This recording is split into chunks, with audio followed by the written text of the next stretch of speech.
Lots of trauma survivors really struggle with eye contact. I see this all the time in my trauma practice. But did you know there's actually some brain science that tells us why this is happening?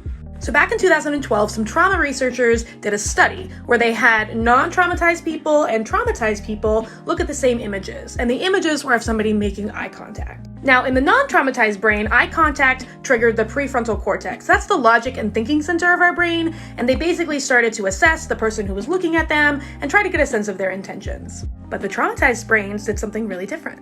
Instead of their logic brain reacting, their emotional brain is what totally lit up, especially the parts of the brain that are associated with survival behaviors like the startle reflex and fight or flight. And no parts of the brain related to social engagement lit up.